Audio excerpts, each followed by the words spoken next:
and exercise, and they struggle to lose their weight. A lot of times they'll be resistant to losing the weight, no matter what they eat, no matter how much they exercise.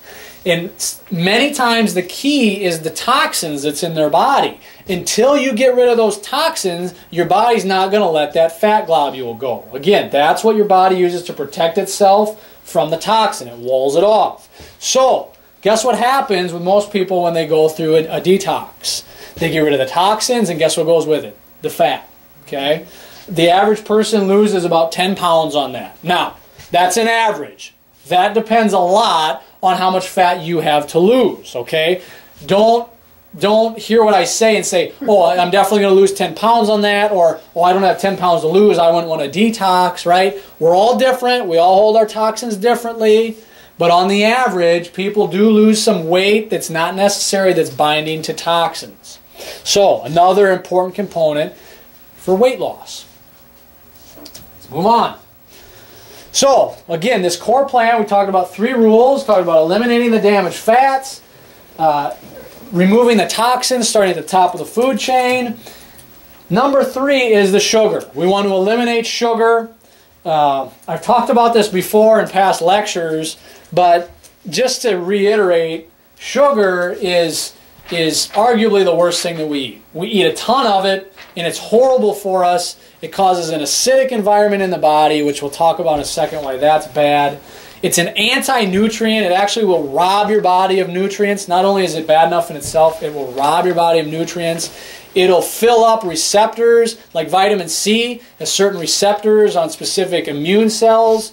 When you add sugar, they'll go and they'll sit on the receptor and block it so vitamin C can't get on there. That's bad, all right? It's a nutrient robber. And yes, we consume a ton of it, 53 teaspoons per day. It averages out to all of us on the average, 5-pound bag of sugar every 10 days is what we're consuming.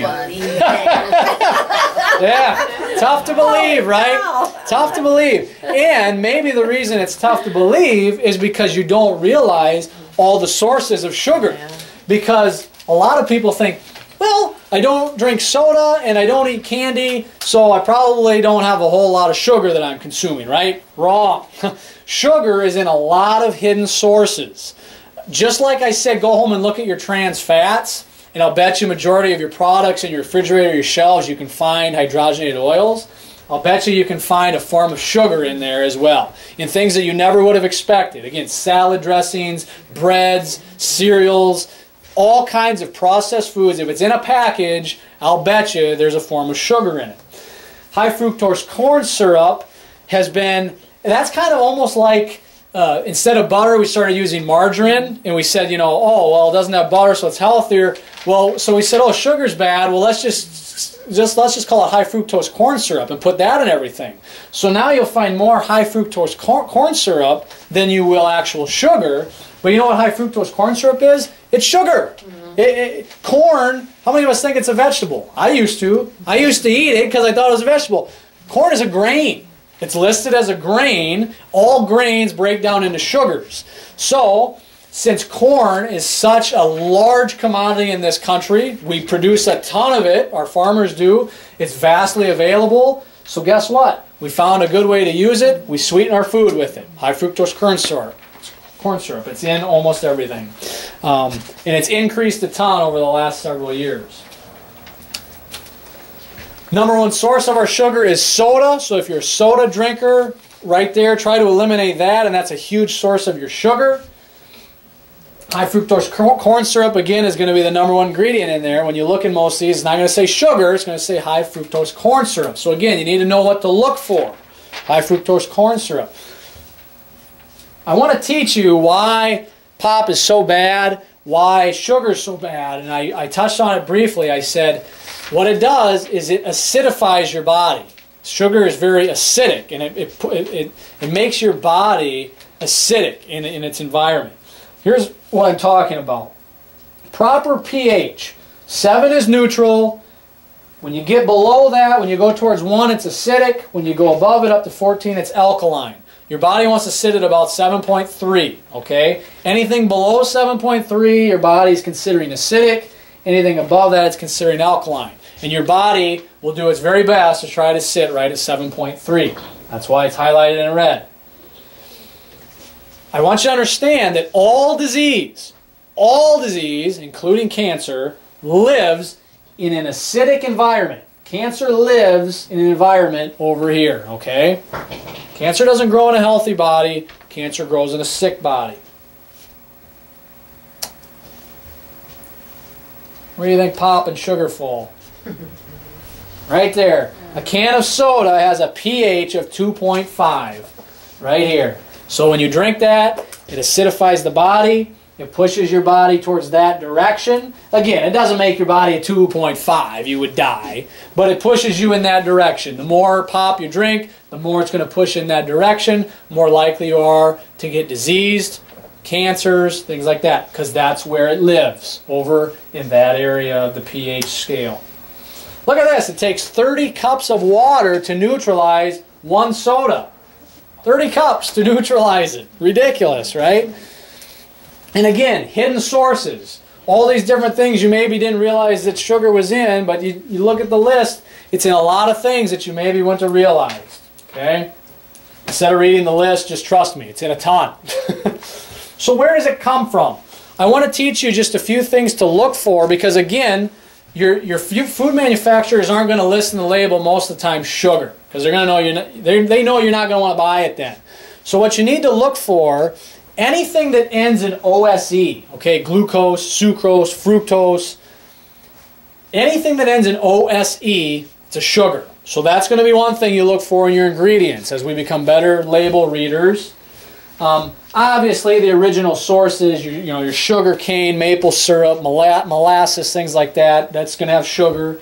But then the other big one is corn. And again, the foods are going more and more towards sweetening things with corn. So if you see anything that has to do with corn, it's used in there as a sweetener. Again, the high fructose corn syrups, corn oils, all different kinds of stuff. If it's a corn derivative, we don't want to be eating it. So here's an example, reading labels. Nutri-Grain bars. Sounds healthy, right? I mean, it says Nutra for nutrition, grain, that should be healthy. And I mean, it looks like there's fruit in there, right? We might even get fooled by looking at some of the nutrition facts and see, oh, well, there's, quite a few vitamins and minerals in there that looks pretty good. But when you take a closer look, you're going to find in here, and again, I know it's tough to read, so look at these on your own at home or when you're in the grocery store. But again, you're going to find right away high fructose corn syrup is one of the leading ingredients in there. Laden with sugar. Avoid it. Don't eat it. Sugar is bad. We want to eliminate sugar. Rice-A-Roni, just the same type of deal. Again, you think, oh, it's just rice. There's no sugar in it, right? Well, rice turns to sugar, especially white rice. Townhouse crackers. I think crackers, that's not sugar, right? Candy bars are sugar. That's not... Well, again, the problem is it's made with all this flour that eventually is going to turn into sugar. Wheat, once it hits your body, for the most part, it breaks down. Yeah, we talked about that a little bit ago. It breaks down into sugar. So wheat breaks down into sugar. But there's a difference. There's a difference in wheat, and I want to teach you about that. I think that's coming up here shortly. Salt, again, guess what? There's sugar. It's not at all salt, but you gotta look because it's in that one. So what can we do? Well, we can make our own. Gosh, I want to talk about the anatomy of a wheat grain. I think it's coming up though. To teach you the difference between grains. But anyways, what can we do? Well, we can make our own. We can make this chocolate. I've made some things here. Maybe you guys have tried some already. I'll give you a chance to. But here's some great ingredients you can use. Cocoa. Cocoa is a prime ingredient in chocolate. Cocoa is very healthy. I'll talk about some health facts. But it's all the sugar that goes in most of our chocolate that makes it bad for us. Stevia is a great... it's an herb. It's a great sweetener, to use in place of sugar. Use stevia.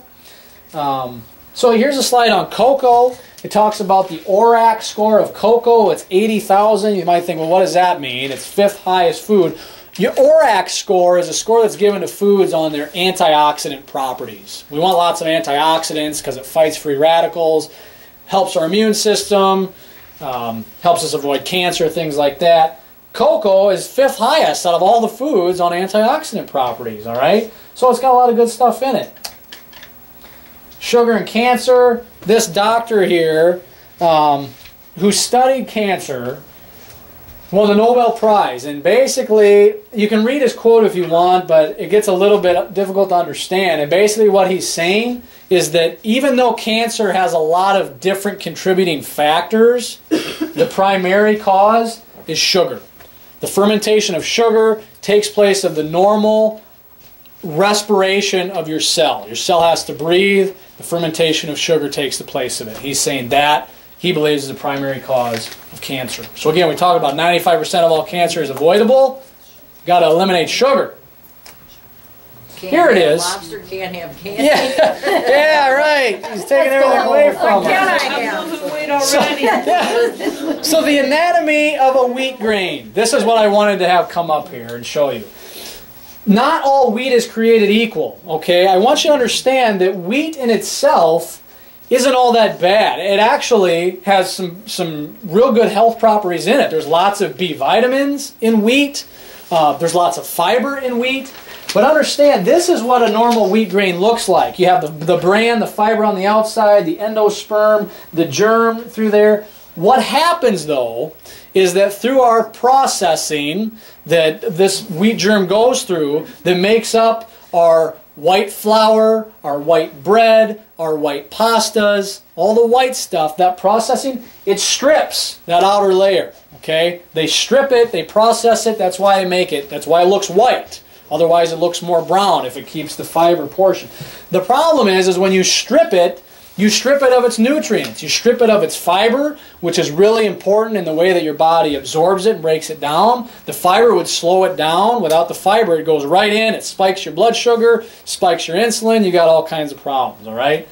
So, if we're consuming a wheat germ in its whole germ, looking for whole grain or whole oat or whole wheat, that's a good, healthy grain, okay? So you're saying he's taking everything away from us, right? What can I eat? What can I eat?